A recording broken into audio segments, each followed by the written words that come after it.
And I wouldn't blame you if you did. We have a nice guy main character, and a bunch of girls differentiated by their hair color surrounding him. There's even the unimportant male friends who never contribute to the story and get mad at the MC for having every woman in the world fall in love with him. Except that's not the case at all. While it's less clear in the anime than in the manga, Jitsu is not a harem series, which is something I'll go over later. But for now, the main reason I would cite is that none of the other girls stand a chance. I haven't really touched on it much, but Nagisa falls in love with Asahi pretty early on in the story. Asahi's a pretty selfless guy, and his constant efforts to protect Aizawa and Shirogami's secrets cause feelings to grow within her. Feelings she'd rather not have. The poetic irony is that Nagisa was the one who rejected Asahi in the first place, and now that she reciprocates, Asahi has moved on and won't look back. On the other hand, Yoko is convinced that Asahi is in love with Nagisa, not realizing his affections have switched targets post-rejection. Yoko tries to get them together, although as Shiho points out, her true feelings don't match her actions. As misunderstandings escalate late in the anime, Asahi finally decides to meet with Yoko and tell her the truth about his feelings. But before he can make it to the roof of the school, a dumb alien blocks his path. Nagisa has come to knock him out with a sleep induction device to keep him from confessing. Can Asahi escape brain damage and confess his love to Shirogami? Now this is another problem that arises in this adaptation, as this episode and the next actually are some of the biggest changes to the source material. Asahi's attempted confession to Yoko and Nagisa's cock blockage comes about 20 chapters later in the manga. Nagisa's feelings for Asahi have much more time to develop and get much more attention in the manga, and while I still think that what she does is a complete dick move, it's handled a lot better and made, if not sympathetic, at least more understandable in the manga. Not to mention she doesn't actually prevent the confession in the manga, so that helps.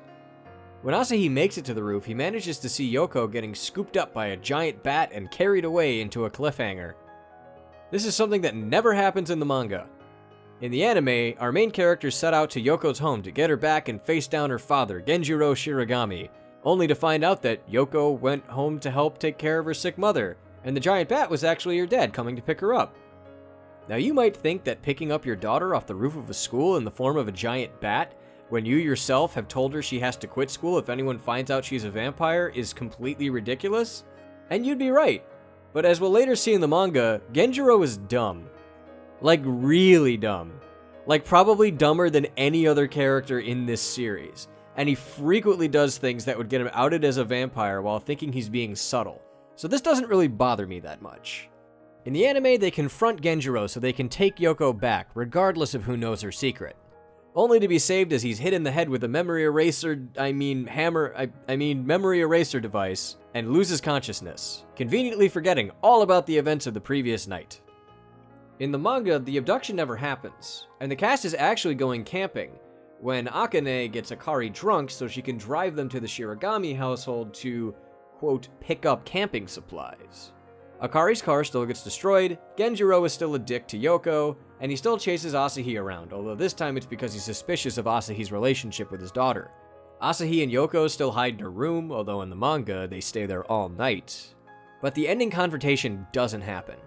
Genjiro's treatment of Yoko is also better explained in the manga, in that he's upset that she doesn't call more often or come home during breaks, and he's basically a tsundere father. Tsundere dad? Tsundadre? In the end, Genjiro finds it in himself to wave goodbye to his daughter, and the group returns home ready for more hijinks. And this is where the anime ends. And boy, is that a disappointment. Because really, the best is yet to come. The Jitsu wa Watashi wa anime serves, as sadly far too many anime do, as more of a trailer for the manga than an actual adaptation. Maybe if there had been a second full 24-episode season, the anime could have done more. But as it stands, it's really just a missed opportunity. The anime does serve to introduce a good chunk of the main cast, it introduces the plot, and it showcases the brand of humor present in the series, but no closure is given. No major conflict occurs, and it has to be fabricated out of scenes that occur later in the comic. The season tries to create some level of tension with the final episode, but it only ends in anticlimax and status quo. The characters are still endearing, and there still are some decent laughs, but the anime for the most part fails to communicate that the story is actually going somewhere. and that there are any deeper themes at play. While the romance between our primary characters is important, large aspects of our secondary cast are left out. Mikan's feelings for Asahi cause her to undergo a pretty dramatic character change not long after the endpoint of the anime. Shiho and her mother end up having a massive influence on the world of the series. And each of Asahi's friends gets more developed personality, backstory, and motivation. Except for maybe Shima, but he's like the pervert character, so he doesn't really need a lot of development. Plus, a lot of people seem to hate that kind of character, and I don't really get it because I kind of like those characters, and, you know, I still love you, Grape-kun. But easily, one of the biggest things left out of the anime spawns from a character who is seen in the very chapter the final episode is based on. A mysterious girl who opens up one of the key aspects of the series, time travel. So the anime leaves out a lot of good stuff. It's understandable, a lot of anime do. But what does it get right? Let's ignore what comes after and look exclusively at what we have on its own merits. Is the anime really that bad? Well, let's start off with things the anime does right. First off, I think it does pretty well as an adaptation. Ignoring the things that come later, the chapters that were adapted were well handled without any serious glaring changes. There's only one major continuity flaw in the anime that actually bothers me, and it happened because the anime used the Nagisa figurine thing about 20 chapters early. In the scene, Mikan mentions that Morobare High, like many anime high schools, has its own 7 mysteries. The after-school vampire, the hallway Lilliputian, the mysterious horn girl, and wait a minute, these are starting to sound familiar. Well, the problem with this is that one mystery, the pervert of light, like the rest of our mysteries, is supposed to be based on one of our main characters, in this case, Shiho. But Shiho isn't introduced yet by this episode, and she doesn't transfer into the school until 2 episodes later. This can actually be written off as making sense if we look at the parallels involving the main cast parents coincidentally going to the same school and coincidentally fueling the same mysteries, but that comes much later in the manga, and wouldn't be relevant if the anime were not already out of order. It's a small gripe, but it's the one thing that bugs me with the reordering they did. I, like many, got a little worried there might be an anime original ending in store when the sudden cliffhanger appeared at the end of episode 12, but thankfully this fear was unfounded. Fusing later chapters into earlier ones works surprisingly well. The cooking episode works seamlessly enough that I doubt you would realize the events were from 2 separate segments of the manga if you didn't already know. While some less important parts were skipped over, all of the important things got adapted, and they got the necessary screen time. The voice acting in the series is also well handled. All of the voices fit the characters well, and I find Yoko's voice particularly adorable. 黒峰くん黒峰くんどうしたん黒峰くん黒峰くんのアホ For one reason or another, the series has yet to receive an official dub, at least that I can find, and I personally don't mind that. When I go back to read this manga, these are the voices that I hear in my head, and that's fine with me. The music in the series is decent, with some tracks sticking in my head, although that might just be from overuse, but I do really like the opening for the series. The tone really fits the fun, lighthearted atmosphere, and the sudden change in key and tempo midway fits the sort of snowballing effect that so many chapters of Jitsu have, as the events get more and more out of hand. I fucking hate that ending song though.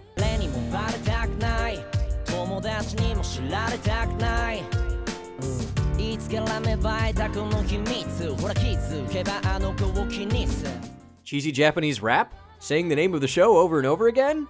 No thanks. Not for me. Skip it every time. But don't skip the end cards. They're actually something unique to the anime, and they actually manage to get a laugh out of me most of the time. One thing that's both good and bad about the anime is the colors. And I don't mean in that manga is black and white, but anime has colors, so it's inherently better kind of sense. From the covers of the takobones to the rare color pages of the manga, when Masuda makes use of color, he does so in a bright and beautiful fashion. Color is a big part of Jitsu wa Watashi wa, down to the names of the characters themselves. Each character's name possesses at least one kanji related to color. Some might be more obvious for those who have at least a loose understanding of Japanese. Kuromine and Shiragami are the most obvious ones, using the kanji for black and white respectively. But thanks to the alternate readings of some kanji, some of the names are not quite as obvious. For example, Shishido uses the kanji for purple, which would usually be read as Murasaki if it was referring to the color. Akane and Akari both have the kanji for crimson in their last name, but Akane has the character for a pink-rooted plant in her first name. Yoko might seem like an outlier, what with not having white hair, but her character color actually makes sense if you look at her first name, Yoko, which translates to leaf child. Each character's color is reflected in the color of their hair, and occasionally in the design of the clothes that they wear. I love this concept, and I think it's a fun twist on the standard, ooh, we need to have them have different color hair so we can tell them apart convention. This does come with a slight blemish on the adaptation, though. The colors here feel muted and less vibrant than Masuda's artwork. Of course, I understand that having every cell look like this might turn the anime into high-contrast, vomit-inducing eye poison, but the series really could have used it to elevate itself beyond something that looks just so generic. And this is well and truly, to me, the greatest flaw the anime has: the art. Disconnect between the art of a manga and its adaptation is not an infrequent occurrence. Sometimes the level of detail is just too high to realistically duplicate on a studio's animation budget. Sometimes this is okay. Sometimes it's not. This is one of those times. Eiji Masuda's art has a power to it. The expressiveness of the characters, the intensity of the emotion, the sheer pants-shitting terror some of these faces induce. The alterations to the character art alone was enough to cause some fans to steer clear of this anime before it even aired. Sometimes the anime gets it right, and sometimes it gets it wrong, but something about this just doesn't feel the same. In some ways, this isn't the anime's fault. Masuda's art changes a lot over the course of the series, immensely so in the first 20 chapters. The characters develop larger eyes, wider smiles, almost Escaflowne-sized noses when they turn their heads. These all help to make the manga's art feel so much more distinctive. Masuda's art serves a very important purpose and elevates whatever's happening. In a lot of ways, the faces are a key part of the joke. Take Mikan's Russian creams, a reoccurring nightmare. Every time they show up, the joke is the same. Oh, I have some pastries that Mikan made, let's eat one. But wait, they're full of unspeakable horrors that will actually kill you. Oh, too late. Cue dramatic overreaction to how terrible they taste. Eventually, the Russian creams progress from being an instrument of accidental tragedy to a test of fortitude to an almost bonding activity akin to drinking Malort. Malort! I'll have another. But all the way along the journey, the core part of the joke never changes, and it stays funny. And I really think the art is what aids in that. Would Shima constantly being arrested be nearly as funny without the expressions of sheer horror on the faces of his victims? Would abusing the elderly be funny without both parties putting on their best demonic faces? Would my body still regulate insulin properly if romantic moments weren't punctuated by faces like this? Escalation is a key part of this series. Idiots get carried away and spiral things out of control into absurdity, and humor ensues. In line with this, it's almost like Masuda keeps trying to escalate the intensity of his expressions, ramping them up until late in the series we get pages that look like something out of a horror manga. I'm being completely serious when I say that Jitsuwa might be worth reading purely for the reaction images alone. Hell, I've been showing examples the whole time I've been talking about this, and I've barely scratched the surface. I think most people don't fully appreciate how much a good art style can add to a manga. There are whole manga I've picked up entirely because I liked the art. When you take that away, and you push a series towards looking generic and bland, like everything else, you risk alienating everyone that likes the original. The Jitsuwa anime didn't do enough of that to make me hate it, but it certainly didn't do itself any favors. So, is the Jitsuwa Watashiwa anime bad? No. Is it good? Probably? It's hard to gauge the series from the viewpoint of someone unfamiliar with the manga. I can say that as a fan of the manga, it has enough of the charm to make me like it despite its flaws. I can say with certainty that the first time I watched this series, back when it was releasing, I definitely enjoyed it and look forward to new episodes coming out every week. And upon rewatching it for this episode, I definitely spent most of my watch time with a big dumb smile on my face. Jitsuwa Watashiwa is a great series, and even if there are a few letdowns with the adaptation, there's enough of what I love about the series in here for me to enjoy it. But it's when it comes to recommending the anime that I feel a bit unsure. If you're already a fan of the manga and you haven't watched the anime, I think you should absolutely do so. But if you're new to the series, I almost think it might be better to start with the manga, then watch the anime after. You'll get a better paced experience with more time to get to know the characters, and without anything being cut and moved around. All in all, 33 chapters will probably take you a lot less time to read than it will to watch 4 hours of anime. Not to mention you get to see how drastically Masuda's art changes over the early parts of the series, which is almost a piece of comedy in and of itself. Seriously, look at this. In the end, I would recommend both. It's just up to you what you look at first. So now it's time to talk about the manga, what went unadapted, and why it merits your attention. When I think about what makes Jitsu different from other manga that are out there, the first thing I think of is this. There is actual relationship progress before the halfway point. Hell, it's there before the end of the first quarter. I'm just going to spoil this for you because you know what's going to happen anyway. But Asahi not only manages to confess by a quarter of the way in, he and Yoko start going out before the halfway mark. Now that unfortunately means that there's like 40 chapters of them faffing about relationship stuff before they get together, but seriously, it's refreshing to have a love comedy where the main character isn't an indecisive, spineless, mentally deficient pod person. In addition to that, Yoko, minus a very short bout of, well, I don't know how I feel, meh, recognizes her feelings and works just as hard, if not harder, to forward their relationship. And she does it all without being a tsundere bitch, punching him, or being generally insufferable. What this means is that we get more than half the series to deal with Asahi and Yoko as a couple. We watch them grow from two high school kids with a crush on each other into young adults preparing for a future together. It never goes into after-school special mode, but the story does deal with some more mature issues with relationships. Not just in Yoko and Asahi's relationship either. We deal with communication in relationships, the various ways that people deal with rejection, sexual relationships, and choosing a path in life, then dealing with the consequences of where that path takes you.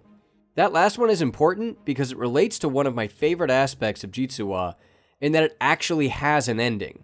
By the last arc in the series, our characters are at the end of their final year of high school. They're about to graduate. They all have to decide on their futures and what they'll do moving forward. For some of them, this includes leaving their friends and starting a new life somewhere else. This is the sort of topic we don't really see enough of in anime, and when it's done well, it can add a lot of emotional weight to a finale. Another way this helps the series is that it necessitates Asahi making a choice of career path and planning for his future with his would-be vampire waifu. And setting himself apart from so many other MCs, Asahi actually makes a goddamn choice, and no matter what happens, he doesn't waver from it from beginning to end. This is one of the primary ways Jitsu avoids becoming a harem series. In your typical harem series, there's anywhere from 3 to 3 billion women who have fallen in love with the main character. All of them fight over him, and this is spurred on by the MC's complete lack of ability to shut them down or commit to a single girl. In some cases, the MC is a complete moron who can't tell these women are in love with him. This makes these series frustrating, to say the least, and can restrict their appeal to being either so bad it's good, or just really weird fetish porn. By having actual convictions, Asahi is able to skirt this hell. Plus his sister is cool, but doesn't want to fuck him. They love each other like normal siblings, which is to say they secretly worry about each other but get mad when anyone implies they have a good relationship. Mikan confesses her love not long after the events of the anime, but rather than give some non-committal answer that leads to some will they won't they shit, Asahi actually turns her down. The series is more concerned with showing us how Mikan reacts to being rejected. As it turns out, she reacts with the same fervor and tenacity that she puts into her reporting. Mikan's advances get more bold, more aggressive, and more comical in a way that's more endearing than creepy. Nagisa, on the other hand, takes much longer to come to grips with her feelings, and even after she has accepted them, confesses, and is rejected, the fact that they remain has a huge effect on her. Nagisa's response to rejection is denial and self-delusion. She tells herself that she's moved on, a lie that only she is able to believe. Interestingly, Nagisa and Mikan sort of end up bonding over their rejections and end up becoming pretty close by the end of the series. This is another great aspect of Jitsu wa Watashi, the relationships between side characters. The relationships between Mikan, Yoko, and Nagisa are not what could be described as love rivals. For one, Yoko and Nagisa both decide in the beginning to help each other get together with Asahi at their own personal expense. But even before that goes away, the two develop a very close friendship. Mikan grows closer to the other two and eventually stops trying to find out their secrets, especially once she has one of her own to protect. Nagisa and Shiho also turn out to be neighbors and form a sort of odd couple-style friendship. Asahi's friends eventually stop acting like a unit. We learn that Okada has been friends with Mikan and Asahi since middle school and carries some secrets of his own. Sakurada's past as a legendary delinquent leads to some interesting developments with another former delinquent, and Shimada develops a hilariously fucked up relationship with Nagisa's older brother, and later has a crush on a man in drag. This goes far beyond the realm of something like a harem manga, in which all the girls fall in love with the main character, continually fight over him, and the main character's best friends try to lynch him for being popular. One of my favorite relationships in the series is a sort of friendly rivalry between Rin and Shiho. Wait, have I not talked about Rin yet? Rin Kiryuin, try saying that 10 times fast, is a mysterious girl that carries a sword. She arrives at Morobare High and immediately attaches herself to Asahi. Her strange behavior draws controversy when she announces that Asahi told her that he loves her, and that they have slept together. Things don't look good, but before Mikan can misrepresent the situation in the school newspaper, Asahi swipes her camera and makes an escape, with Rin in tow. Once they've gotten away, with a little help from Shiho, we learn what Rin meant. The truth is, Rin is actually a time traveler, and Asahi's granddaughter. She has come back from a bleak future where a certain charismatic female pervert has gained dominion over the entire world, and she is a member of a dwindling, spats-wearing resistance. There's just one problem. Rin is dumb. Like, really dumb. And having in her dumbness revealed the existence of time travel, she is given the punishment of not being allowed to return to the future for a short time. Or at least it would be a short time if Rin wasn't so dumb that she constantly spouts information about the future, making her sentence longer. As Rin is introduced, we open a door that greatly changes the story of Jitsu wa Watashi. Time travel becomes a mainline part of the series, with characters traveling into the future, others traveling back to the present, and even having a trip to the past play a major role in the final arc of the series. As the story moves forward, we learn more and more that the future Rin comes from is not a very happy one. And despite her constant slip-ups, Rin won't full-on tell anyone the sequence of events that made it that way. We're given hints here and there that allow for speculation, but as pieces are added to the puzzle, many seem not to fit together. The ever-present nature of the future does lead our characters to do something that a lot of characters in anime don't, which is plan for it. As I said before, a big part of Jitsu deals with choosing a path in life, then dealing with the consequences of where it takes you. Well, that becomes a lot more complicated when your future self shows up and tells you a bunch of stuff but won't tell you what to actually do. As they learn more about their fates, the desire for our characters to change them leads everyone to think seriously about their own futures. By the endgame of the series, every major character has some clearly defined goal, and there is a tension as to whether or not they will actually achieve it. Creating actual stakes and giving hints as to the bad end that will result from certain actions makes for a much more engaging story than just being reactionary, or having the driving motivation being preserving the status quo. Tension in the series is not just created by showing us what could go wrong, but also what has gone wrong. The past also plays a big role in Jitsuwa's story, and that's not just because of time travel. From 10 chapters into the manga, we've already been shown that we are following more than one love story. The story of Yoko's parents parallels her own with Asahi, sometimes to an almost comical degree. Going to the same amusement park as your parents I can understand, but somehow getting lost on the same mountain during the same kind of blizzard and taking shelter in the same mountain shack that your parents did goes a little beyond the realm of coincidence. We get more familiar with Yoko's mother, Toko, in the manga. Her friendship with Akane, along with her borderline creepy habit of pushing her daughter into romantic situations, does explain a little bit about the coincidental situations our lead couple finds themselves in. A more direct connection to the past comes in the form of the series' best girl, Karin Shirogane. Karin is the student body president at Morobare High, and although she does her best, no one seems to notice. In fact, most of the students don't seem to know there even is a student council president, or a student council. Maybe that could have something to do with the fact that Karin doesn't go to classes, or maybe the fact that Karin has been a student council president for over 20 years. You see, Karin has a secret. She's actually an angel. Well, a fallen angel. At least according to her. In reality, Karin was a friend of Yoko's parents and Akane. She never left school and actually lives in the student council room, doing all of Akane's paperwork for her. She doesn't have to pay her if she's still a student. Karin's angelic status was lost when she misplaced her halo several decades hence. Others helped her look, but no one was able to find it, and thus she became a fallen angel, and a demon so fearsome she is second only to Akane. In proper demon fashion, she grants favors to mortals, but only in exchange for a terrible, terrible price. Saying thank you. I'm straight up not kidding when I say that Karin is best girl. She's so nice to everyone, and she's so adorable, and she's just trying to do her best to be evil, but she can't be evil, and I just want to give her a hug and tell her it's okay. Karin was friends with both of Yoko's parents and supported their relationship when they were in school. Along with Akane, who was still a teacher at the time, they worked to guard Genjiro's secret until graduation, while getting up to hijinks eerily similar to those happening in the present. Genjiro and Toko's relationship becomes a template for Asahi and Yoko's, but there's a major problem with this. The story of the past is bittersweet. If one were to only watch the anime, Genjiro would come off as a complete asshole, which is not entirely accurate. In fact, Genjiro's pseudo-redemption arc is quite possibly my favorite character arc in the series. Despite what one might initially think, Yoko does not take so much after her mother.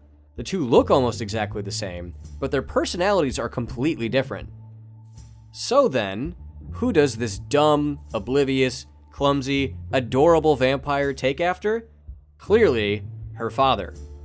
While he may look scary, Genjiro is a doting father who cares massively about his one and only daughter. He's afraid to outright say how he feels, but his actions clearly belie his feelings. He shows up at sports day with a video camera, helps his daughter cheat without her knowledge, and ends up getting her to win first prize. Intimidating as he may be, his constant needling of Asahi is not out of dislike for him, but out of concern for Yoko's well-being.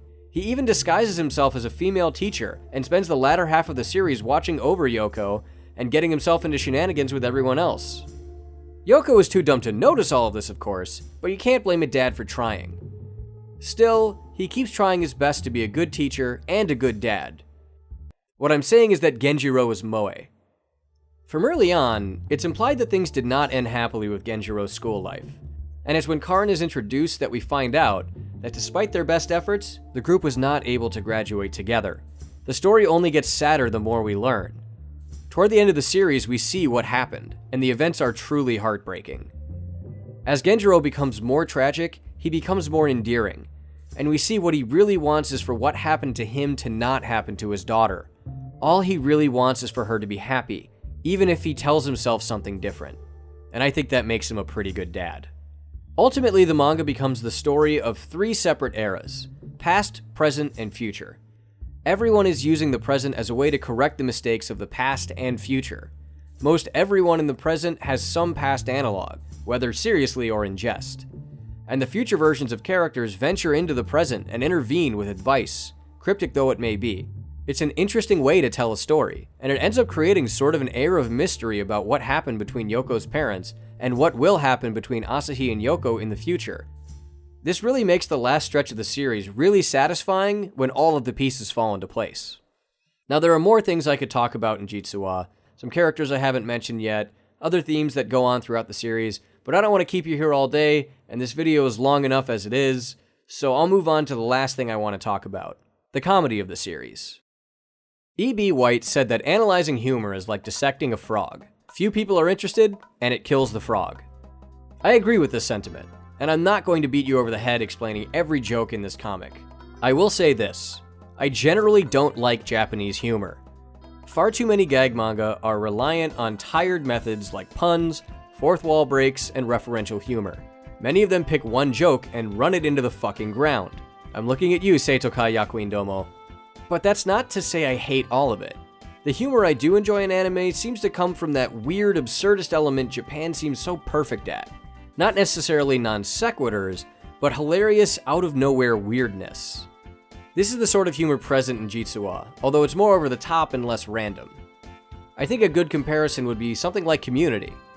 In the later seasons of Community, It seemed like almost every episode would start with some inciting incident, say building a pillow fort, and things would spiral out of control into a civil war over pillows versus blankets complete with History Channel style narration and reading letters from the front lines. Or the students at Greendale would have a paintball competition, and within hours form a completely new society around it, only for things to go completely back to normal next episode. In Jitsu wa Watashi, one chapter deals with a Somen competition, and it turns into an all-out war. Characters start spouting detailed knowledge about the strategies of getting Somen, and recounting the story of a hitherto unknown manga about a Somen eating ramen protagonist. They put their lives on the line. They even end up fighting Akane for the Noodle Prime. Once it's over, everything goes completely back to normal, and no one speaks of it again, only to go completely insane again over catching rhinoceros beetles next chapter. I can't say whether or not this is funny, because comedy is, after all, subjective, but I can say that Jitsu is one of the few manga that actually has made me bust out laughing when I read it. Hell, the manga has been consistently making me laugh as I've been editing through this video. I'd say that everyone out there can enjoy the lighthearted zaniness of this manga, but there are some people out there that hate fun. And when it comes down to it, that's probably the best word I can use to describe Jitsu wa Watashi wa. Fun. The story is fun, the jokes are fun, the characters are fun, it's all just fun. There are some moments that will tug at your heartstrings, and they'll tug pretty damn hard. There are some real gut punches towards the end. But the sad moments have their place, and they never seem cheap. This series has given me so many good feelings. It makes me laugh, and I can't seem to read it without a grin fighting its way onto my face. From my first time reading it, it's become one of my favorite series, and I can't recommend it to you highly enough. Flawed as it may be, the anime is definitely worth your time, and the source material is even better. When it comes to Jitsu wa Watashi wa, if you like romance, if you like comedy, if you like fun, and if you're not diabetic, then you should absolutely read the fucking manga.